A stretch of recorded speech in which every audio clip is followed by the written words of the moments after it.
para que vocês possam depois, com calma, rever tudo que vou dizer. Então, bom dia a vocês que estão me ouvindo agora, bom dia vocês que vão ouvir depois, vocês que vão ouvir agora e depois. Hoje, com muita alegria, damos início aos evangelhos. E antes de iniciar, eu quero te ensinar algumas coisas, tudo bem? Vamos lá? Os evangelhos também são chamados evangelhos sinóticos. Anota. Evangelhos sinóticos. O que significa sinóticos? Evangelhos semelhantes. Pastora, quais são os evangelhos sinóticos? Mateus, Marcos e Lucas. João não, pastora, não. João não. João é considerado o quarto evangelho, não um evangelho sinótico. E vocês vão entender por quê. Porque a forma como é conduzido João é totalmente diferente do evangelho de Mateus, Marcos e Lucas. Vocês compreendem? Então, anotem essa primeira verdade sobre os evangelhos. Depois, vocês precisam saber qual foi o objetivo de cada evangelista ao escrever o evangelho. Qual foi o público de cada evangelista? Isso faz toda a diferença na hora que você vai ler, ok? Então, para quem Mateus escreve? E qual foi o público, né? O porquê que, perdão, e por que escreve? Então, para quem escreve e por que escreve? Então, vamos lá? Anotem. Mateus escreve aos judeus. Que judeus? Os judeus que não criam que Jesus era o Yeshua, Hamashia. Ele queria provar que Jesus, de fato, era o Messias esperado e que eles deveriam se render a Jesus.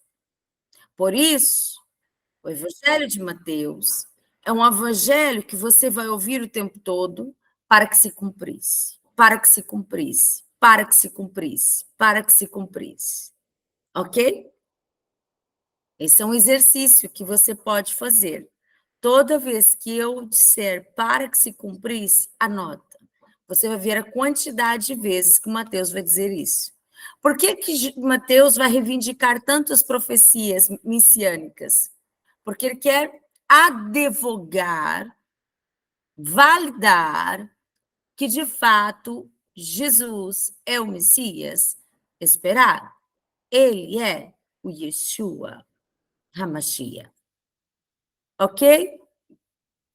Estão comigo? Pegaram isso? Tudo bem.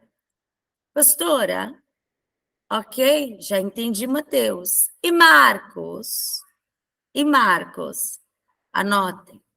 Marcos, o Evangelho de Marcos, ele foi escrito aos romanos. Romanos. Por isso, Marcos também é conhecido como o Evangelho da ação. Porque os romanos, eles eram heróis de guerra, de batalha, eles gostavam de ação. Então, Marcos, ele pega esse público e ele vai escrever no seu evangelho grandes milagres e grandes ações. Você vai ver Jesus vencendo sobre o mar, Jesus vencendo sobre o vento, Jesus vencendo sobre a morte, e é tudo muito rápido, e imediatamente, ele usa muita expressão, imediatamente, Jesus como um grande guerreiro, ele está escrevendo aos romanos, e ele quer provar aos romanos que Jesus é um guerreiro e um grande líder que merecia a honra deles. Estão comigo? Ok? Estão anotando? Ok. Pastora, e Lucas?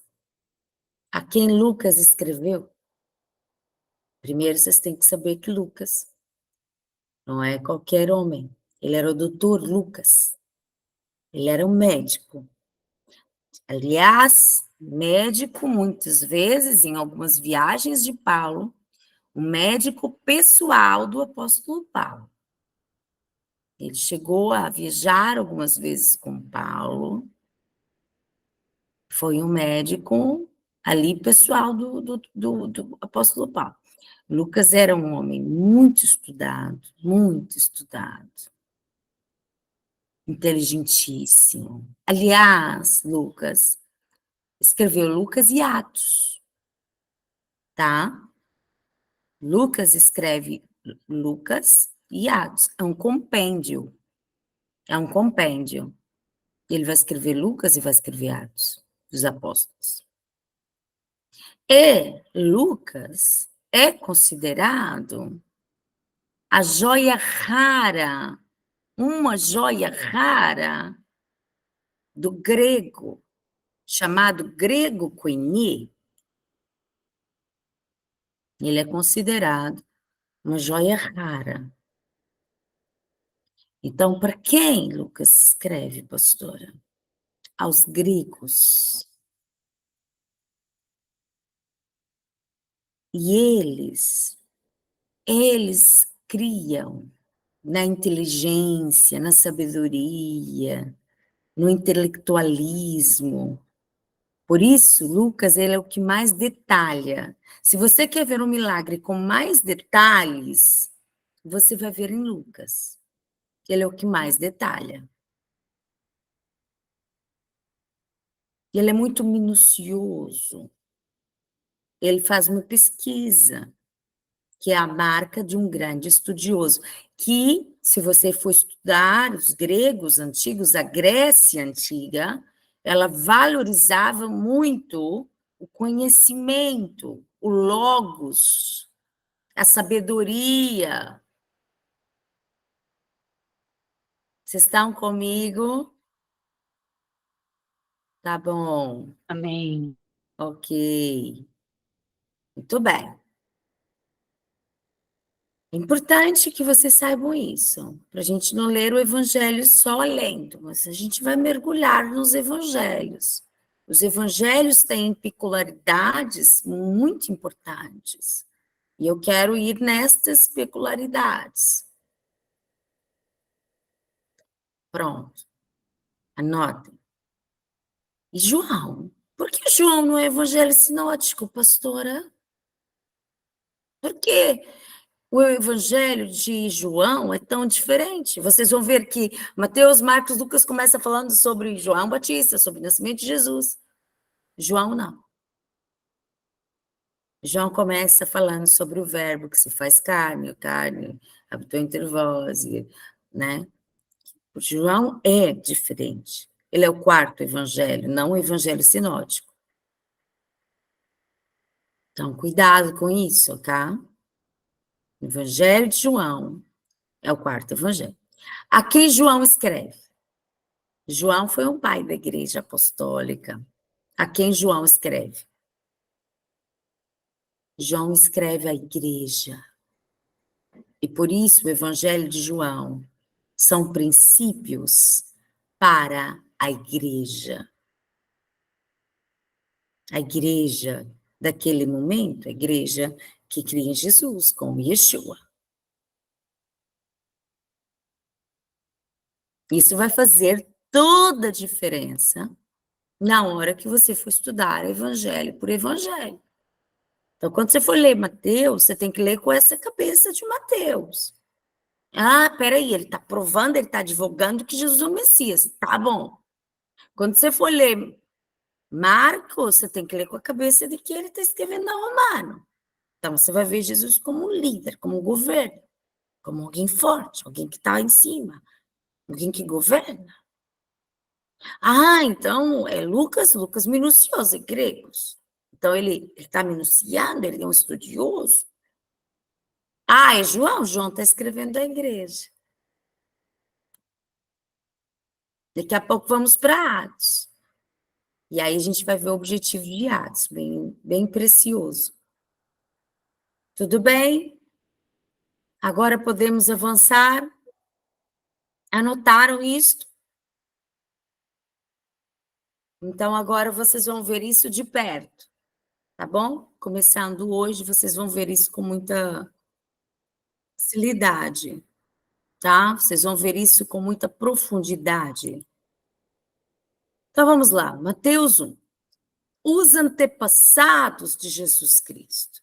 Uma coisa que eu vejo muita gente falar é: ai, pastor, eu acho tão chato as genealogias. Eu pulo todas as genealogias. Pois eu quero te dizer uma coisa: há um segredo em toda a genealogia. Não pule. Aliás, a Bíblia, ela tem que ser lida.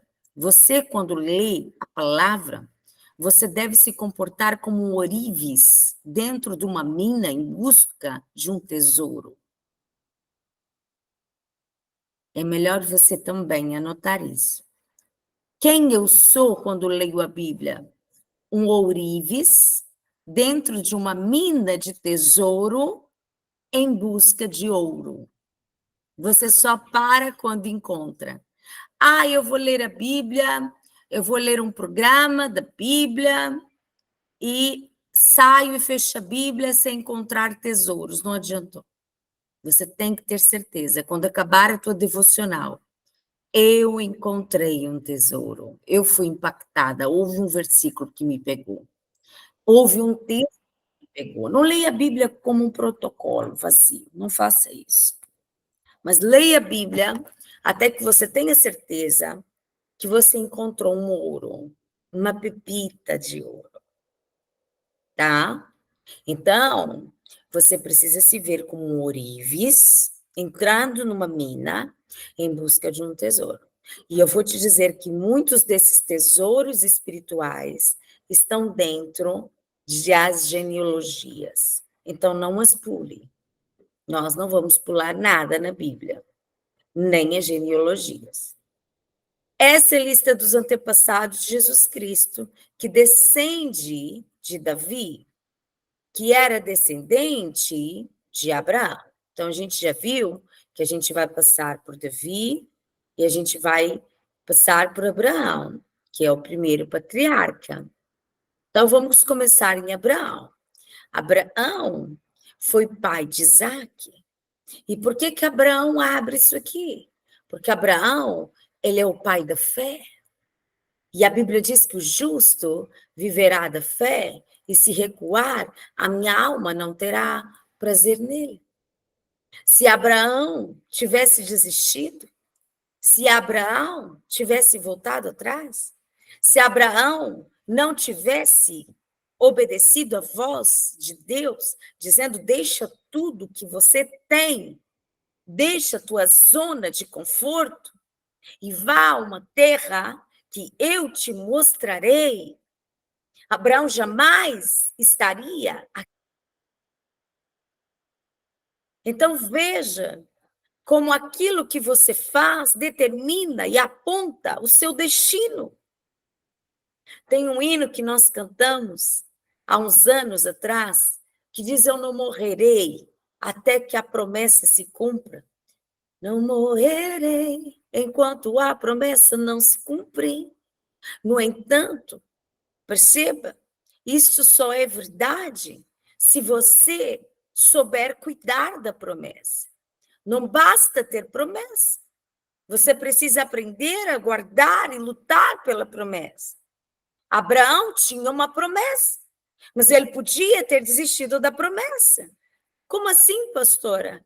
Vocês vão ver em Atos, capítulo ali, 22, se não me engano, quando Deus manda ele subir ao monte e entregar o Isaque em sacrifício.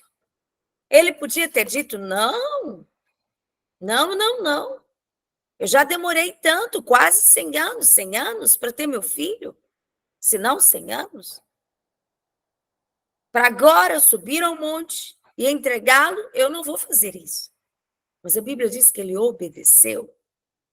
E porque ele obedeceu, ele se tornou o pai de todos aqueles que creem. Então, nós somos descendentes de Abraão. Nós somos filhos de Abraão. E se você ficou velho para cantar, quando você era pequenininho, você cantou. O pai Abraão tem muitos filhos ele tem, eu sou um deles, você também o é. Cantemos ao Senhor. Então, Abraão, ele está nessa lista de descendentes de Jesus, porque um dia ele saiu da zona de conforto e ele creu contra a esperança. A Bíblia diz que quando ele estava lá, naquele monte, no Monte Moriá, ele diz que, a Bíblia diz em Hebreus, na Galeria da Fé, que Abraão tinha certeza que, se preciso fosse, Deus ressuscitaria das cinzas Isaque, mas que Deus não falharia na sua promessa. Ele tinha convicção, ele sabia quem Deus era. E por isso ele está nesta lista. E por isso ele abre essa lista. E por isso o primeiro nome que você vai achar na descendência de Jesus é Abraão. Depois você vai ver Isaac. E Isaac também é alguém extraordinário. E você vai me perguntar por quê? E eu vou te dar o primeiro motivo. Porque foi muito lindo Abraão entregar Isaac, mas você também não vai ver Isaac fugindo do sacrifício. Isaac sobe e ele entrega as mãos ao pai, e ele entrega os pés, e ele está disposto a se entregar pelo Deus do pai. E Isaac descende e está aqui em honra na descendência de Jesus. Isaac ouviu de Deus, todos estavam descendo ao Egito, havia uma grande fome, e Deus disse: você não vai, você fica, você não vai descer ao Egito, você vai ficar na terra. Isaac obedece a Deus, Isaac ouve a Deus, e porque ele ouve, naquele ano, num ano de escassez, ele colhe a 100 por 1. Isaac era obediente à voz de Deus. Portanto, Isaac, ele está aqui, na descendência de Jesus. Logo em seguida, você vai ver um outro homem. Oh, pastora, que homem é esse? Jacó. Jacó, que foi pai de Judá e dos seus irmãos. Jacó. Quem foi Jacó? Jacó foi depois mudado o nome dele para Israel, príncipe de Deus. Jacó foi alguém que lutou com Deus até que Deus mudasse o seu nome. Jacó não aceitou ser o que era. Ele quis ver Deus, ele agarrou em Deus e lutou com o anjo até que tivesse a história mudada. E nós precisamos aprender com estes homens a obediência, a fé de Abraão, a entrega de Isaac, a luta para mudanças como Jacó. Esses homens não estão nessa descendência, nessa genealogia, por acaso. Eles lutaram para estar nesse lugar. Foram homens incríveis. Vocês entendem como não dá para sair lendo e pulando uma genealogia dessa sem entender o porquê? O que está acontecendo? Por que que Jesus está descendendo? Temos Judá. Judá foi o pai de Pérez e de Zera, e a mãe deles foi a Tamar. Eu quero destacar mais até, talvez, que Judá, a própria Tamar, e a história de Judá e Tamar. Eu não sei se você lembra, mas Tamar, ela teve... Judá saiu da terra depois que Isaac foi vendido, ele ficou, parece que aperreado, e ele saiu e se afastou da terra dos irmãos. E então Judá, ele casa nessa terra, e lá ele tem filhos, e os filhos são maus, e não temem a Deus. Então Deus, ele fere gravemente o primeiro filho, ele não deixa descendentes. E a Tamar e Nora,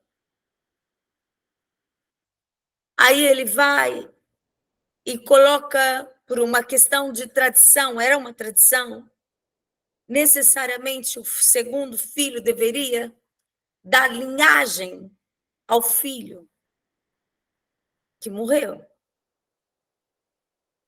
Mas ele diz: não, se eu não vou aparecer, se vai ter o nome do meu irmão, eu não quero.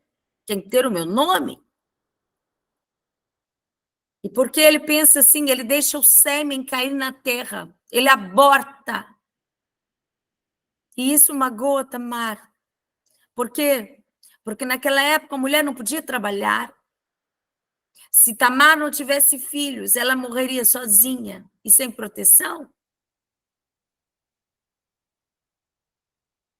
E ele feriu a Tamar, porque ele disse: se não vai ter meu nome, eu não vou gerar. E tem muita gente assim dentro da igreja. Se eu não vou aparecer, eu não quero. Se não é como eu quero, do meu jeito, eu não vou fazer. Se não é a minha maneira, eu também não vou querer. E abortam aquilo que Deus poderia estar fazendo por seu intermédio. Abortam o chamado, porque estão cheios de si. Abortam missão, porque estão cheios de si. É isso que a Tamar viveu. Depois, quando tinha o terceiro filho, Judá achou que o problema era Tamar. Mas não era Tamar. O problema não era Tamar. E escondeu esse terceiro filho. Tamar, então, teve um plano, porque ela não queria ficar sozinha. Como que seria a vida dela sozinha? Então, Tamar se fez como uma meretriz e se colocou num caminho de meretriz e roupa de meretriz. E Judá, acreditando que era meretriz, procurou a Tamar. Tamar enganou o sogro. E então, ela pediu como pagamento.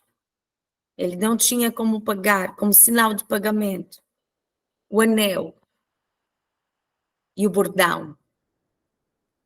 E anel é selo de identidade. E ele se deitou com ela. E ela gerou. E quando souberam que Tamar estava grávida, Judá e quem soube queria apedrejar Tamar, matar Tamar, porque afinal Tamar tinha adulterado. E ela falou: eu estou grávida sim. E eu estou grávida do dono desse anel. Ele não sabia que ela estava coberta e dona desse bordão. E quando Judá ficou sabendo, quando Judá viu, ele disse: eu sou mais pecador que Tamar. Eu pequei.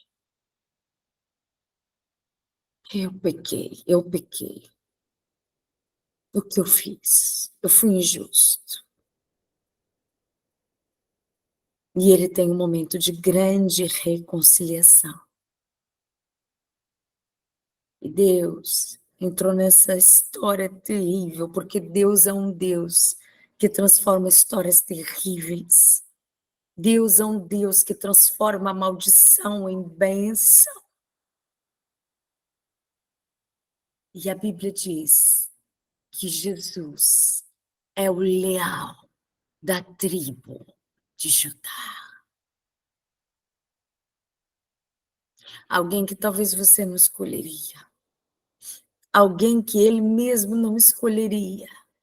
Mas um arrependimento e um voltar a ele fez com que ele estivesse aqui.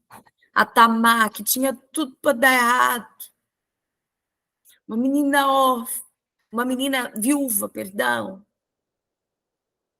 Machucada por um primeiro marido mau, depois um cunhado terrível, depois o sogro tentou enganá-la. Mas ela está aqui, porque Deus é um Deus que muda destinos e muda histórias.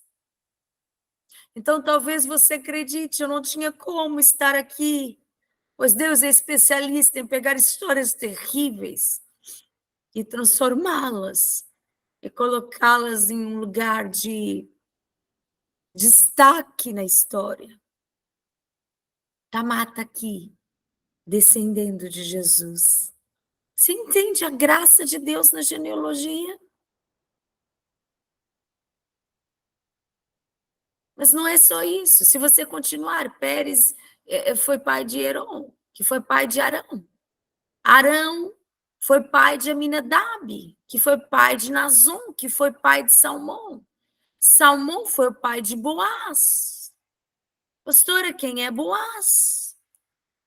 Boaz. Aqui, ó, Boaz. Boaz é o que casa com...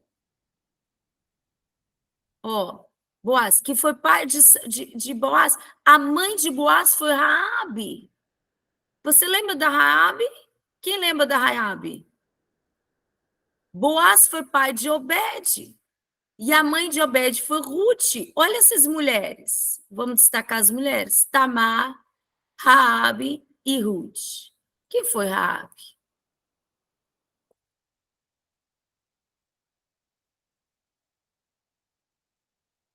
Raabe foi uma prostituta.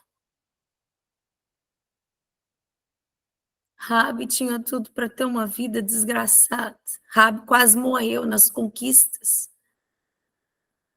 Quando foi ali para conquistar Jericó, Josué poderia ter matado Raabe, mas Raabe esconde os espias. Raabe livra e cuida, ela reconhece o Deus de Israel. Ela disse: eu estou ouvindo o que ele está fazendo por aí, e eu não vou lutar contra esse Deus de Israel. E ela protegeu o povo de Israel. E porque ela protegeu, porque ela não lutou contra o evangelho. Uma prostituta, alguém que talvez você não daria nada por ela, mas ela está aqui. Ela está aqui, na genealogia de Jesus. Ruth, quem foi Ruth? Quem foi Boaz? Ruth, a exemplo de Tamar, foi uma viúva. Que a Noemi, a sogra, virou para ela e falou: oh, filha, você está nova, você ainda pode casar de novo, você pode ser feliz, você não precisa estar aqui. A órfã, a irmã, a cunhada, que também ficou viúva, ouviu a Noemi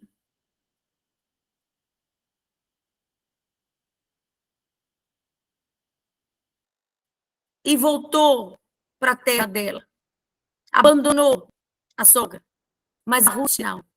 A Ruth viu o Deus dela, daquela sogra, e disse: não, senhora, o teu Deus é o meu Deus, o teu povo é o meu povo, aonde tu fores eu irei. E ela abriu mão dos deuses, a terra, de tudo para seguir o Deus daquela sogra. E quando chegou na terra de Israel, era tempo de colheita. E ela decidiu lutar por aquela sogra, pela vida, porque senão elas morreriam de fome. E Ruth, ela foi para meio do campo pegar esmola para levar comida para aquela sogra. Porque ela cria que o Deus daquela sogra era de real, era verdade. Ela não queria abrir mão daquele Deus. E ela começou pegando esmola. Boaz chega naquele campo e vê a Ruth pegando esmola e se encanta e pergunta: que mulher é essa? E eles dizem: esta está cuidando da sogra. Quem é a sogra? Ah, eu conheço essa sogra. Essa sogra é minha parente. Eu não quero que vocês só deixem cair restos. Eu não quero que deem só restos para Ruth. Eu quero que vocês também deixem cair punhados. Deixem cair coisas generosas, não só migalhas. E você sabe qual é o problema? Que muita gente acaba desistindo do ministério, porque ele acha que o que ele está vivendo é só migalhas. A insatisfação, não honrar a Deus no pouco. A Bíblia diz: ser fiel no pouco, e sobre o muito eu te colocarei. A Ruth, ela soube ser fiel naquilo que era pequeno, naquilo que era pouco, e o céu começou a liberar sobre ela muito. Então, de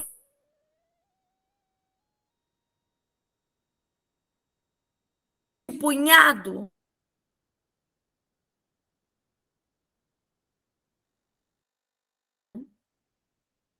Boaz tomou uma decisão.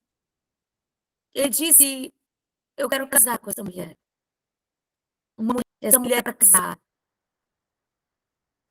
E a Ruth se torna dona da seara. E como se isso já não fosse muita honra para alguém que decidiu pegar restos, para alguém que entendeu que tudo bem começar no pouco, porque o Senhor a honraria no muito.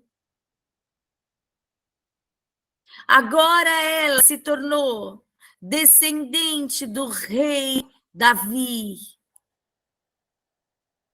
Rabi, Boaz foi pai de Obed, e a mãe de Obed foi a Ruth. Obed foi o pai de Jessé, que foi o pai do rei Davi. E Davi descende do Messias. E a Ruth está aqui, porque quem fica faz história. De Gênesis a Apocalipse, você nunca mais vai ouvir falar de Orfa, que também era nora de Noemi. Mas você vai ouvir falar de Ruth, e Ruth vai entrar na linhagem de Jesus, porque ela foi fiel, e porque ela não desistiu, e porque ela avançou. Então você precisa entender que quem fica faz história. Quem fica tem um legado. Pastora, mas isso é muito pouco para mim. Quantas vezes a gente vê gente agindo assim? Isso é muito pouco para mim, eu mereço mais. Deus me chamou para coisas grandes. Ok, mas respeite os processos. Porque quem nasce grande é monstro. Não despreze pequenos começos. Não despreze aquilo que é pequeno, porque Deus não vai te entregar nada grande se você primeiro não souber ser fiel naquilo que é pequeno. Aprenda a honrar a Deus naquilo que é pequeno, para que Deus te coloque sobre coisas grandes. Sabe por que Ruth está aqui? Porque ela honrou o Senhor naquilo que era pequeno. Porque ela valorizou a Deus naquilo que era pequeno. Porque ela podia ter dito: eu vim atrás de Ruth, Ruth disse que era tempo de colheita, e agora eu estou aqui pegando restos, eu vou deixar essa sogra para lá, eu vou embora.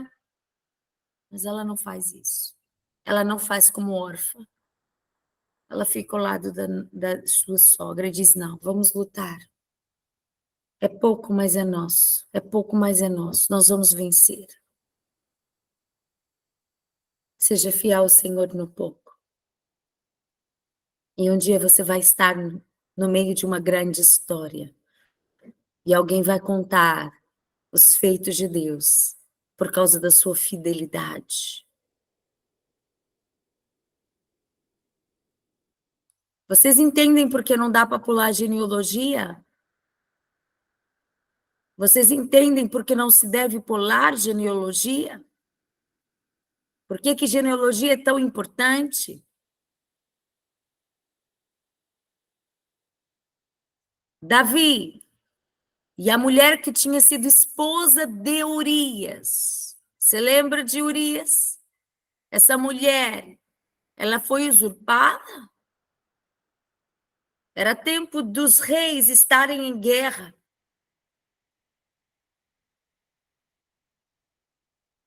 Mas Davi resolve ficar dentro do palácio. E toda vez que for tempo de guerra e você não estiver no lugar que é para lutar, coisas terríveis acontecem. Estar no lugar errado, na hora errada, é a coisa mais errada que você pode fazer. Você precisa estar no lugar certo, na hora certa. Era tempo dos reis lutarem. E Davi deveria estar lutando. Mas ele decidiu ficar onde não era para ele ficar. E ali ele olhou do palácio a esposa de Urias se banhando.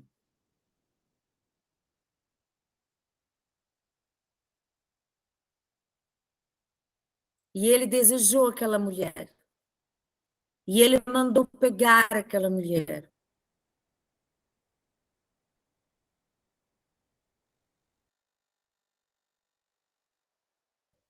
Ele dormiu com aquela mulher. Depois aquela mulher engravidou. E ele tentou encobrir esse pecado. Mandou que Urias saísse da guerra. Mandou ele para casa dormir com a mulher. Urias disse, de jeito nenhum, eu vou dormir com a minha mulher, enquanto os meus irmãos estão na guerra. E ele dormiu numa tenda, mas ele não foi dormir com a mulher. Porque Urias tinha uma consciência que Davi, como rei, já tinha perdido. A consciência de que eu estou na guerra. Não é hora para isso. Eu não posso me distrair. Eu não posso me perder. E você sabe por que que é rico? Porque quando nós vamos ler essa genealogia, não aparece o nome da mulher. Davi, a mulher que tinha sido esposa de quem? Urias.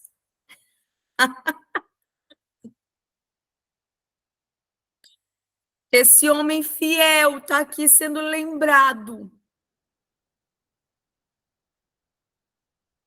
Para que você não esqueça. Dá para pular uma genealogia, minha gente? Duvido.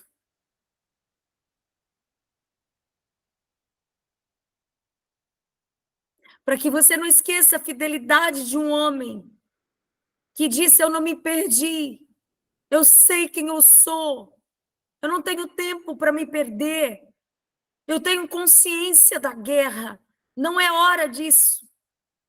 Eu não vou aqui me distrair, me perder, enquanto os meus irmãos estão matando e morrendo pelo nosso povo, para proteger o povo de Deus. Então ele entrou numa tenda e ele disse que não iria. Davi então disse: não há o que fazer. Como que eu vou fazer isso? Eu preciso apagar o meu pecado. E por que que ele está tentando apagar alguma coisa? Porque ele não estava onde ele deveria estar. Porque era a hora dele estar lá, na guerra, junto com Urias. E ele ficou no palácio. Aí ele fez uma carta. E ele colocou na mão de Urias essa carta para dar ao chefe do comando do exército. E na carta dizia: no momento de que a batalha estiver mais quente, saiam todos e deixem Urias na frente da batalha para morrer. E Urias morreu. Mas quando vamos ler a genealogia de Jesus, nós lemos Davi e a mulher que tinha sido esposa de Urias.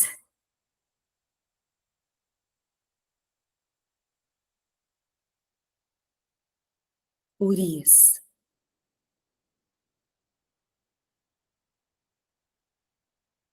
E Urias foi fiel. Ele disse, eu não vou fazer isso. E o pior, Deus levanta um profeta para falar com Davi, Natã.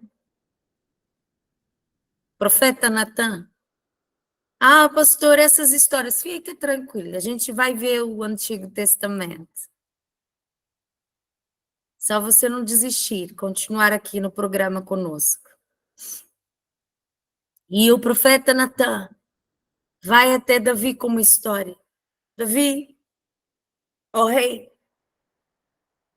um homem tinha muitas ovelhas. E um dia ele recebeu uma visita. E ao invés de ele pegar uma das suas ovelhas e matar para dar de comer essa visita, ele olhou para um vizinho que tinha apenas uma. E ele matou essa uma para dar aos seus visitantes. E Davi se encheu de ira e de cólera e respondeu ao profeta Natã: esse homem é digno de morte. Natã olhou para ele e disse: esse homem é você, Davi. Meu Deus. Meu Deus.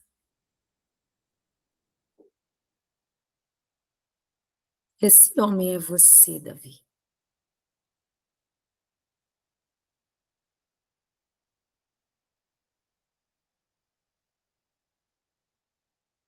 E ele vai dizer assim: pequei, pequei.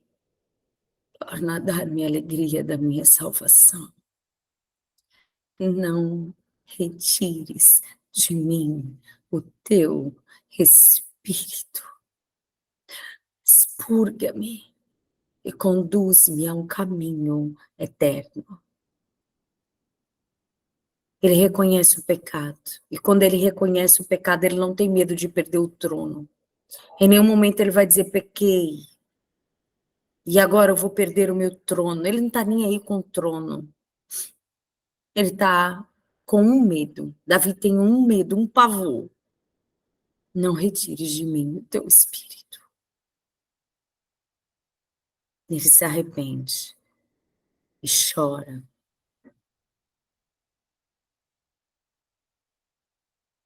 Depois a gente vai ver com detalhes essa história, mas esse bebezinho, ele vai morrer. Vai morrer.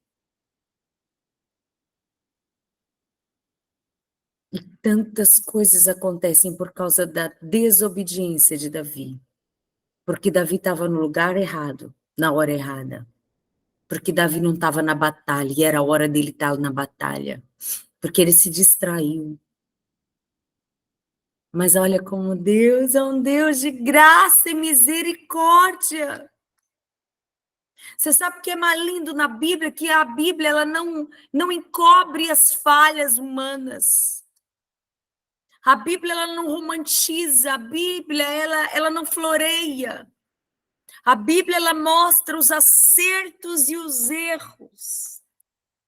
E de tudo aquilo que era terrível.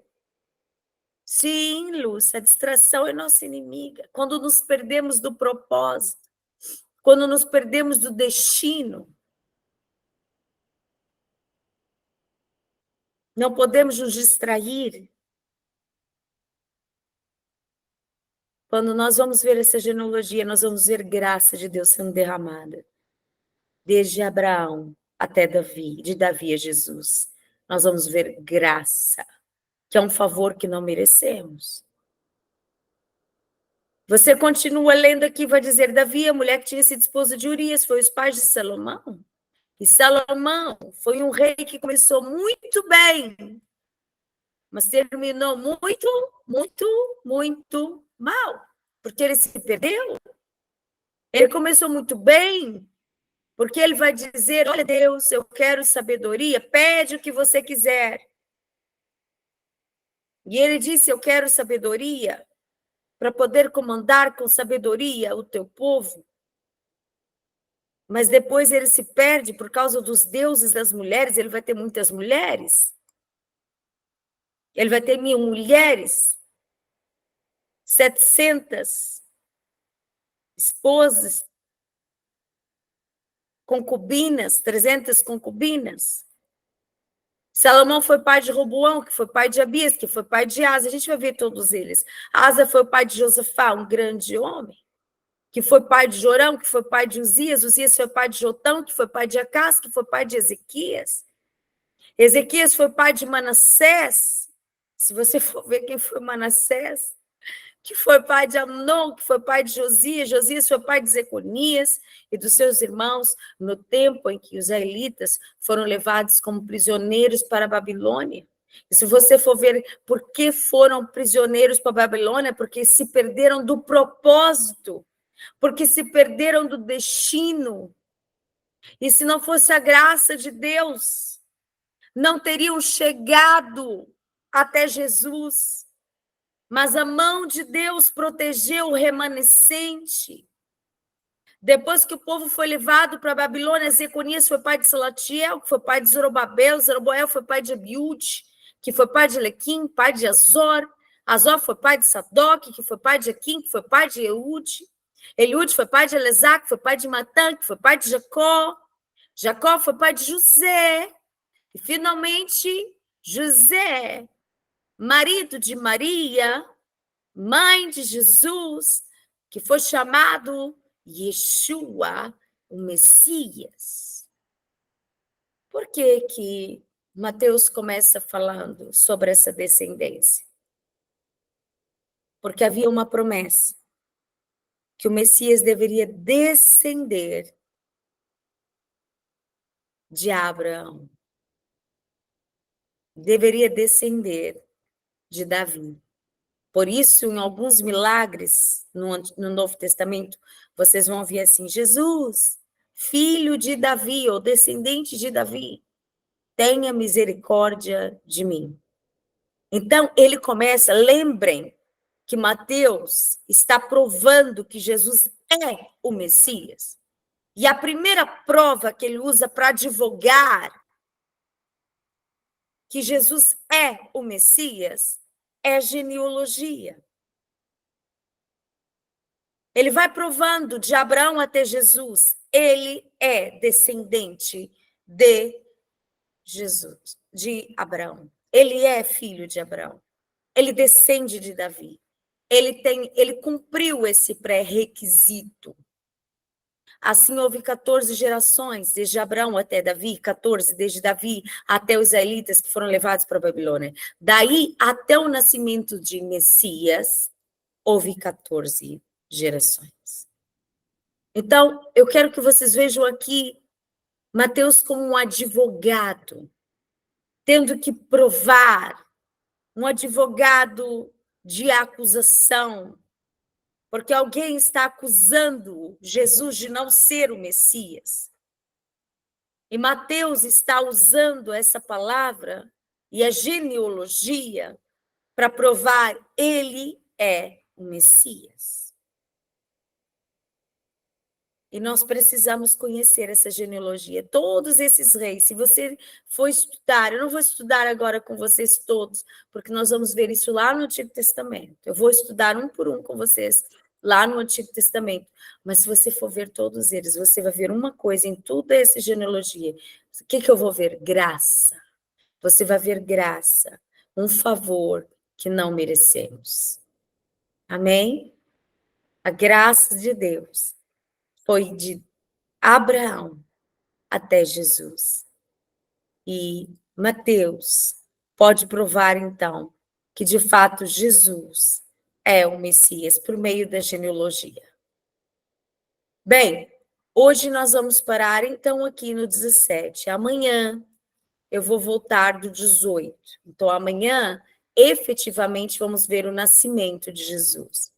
Eu sinto que vocês já perceberam que eu não vou apenas ler, mas eu vou ler com esse cunho também teológico, para que vocês possam perceber claramente esse Mateus, esse evangelho intencional de Mateus, e o que de fato Mateus queria com esse evangelho.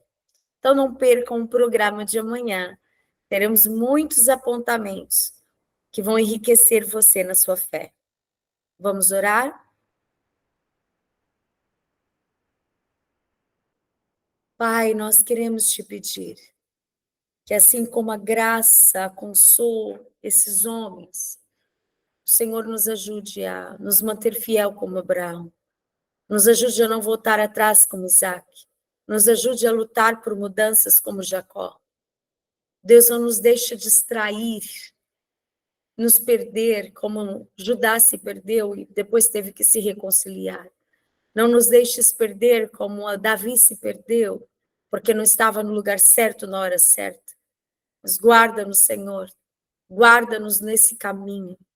Nos dê também, Senhor, a resiliência, ó Deus, de Ruth, a fidelidade de Ruth, de não desprezarmos aquilo que é pouco. Queremos ser fiéis no pouco, para que o Senhor possa nos colocar sobre o muito. Em nome de Jesus. Amém e amém. Que o Senhor te abençoe e te guarde. Até amanhã, onde vamos continuar com o nascimento do Messias. Deus te abençoe e até lá.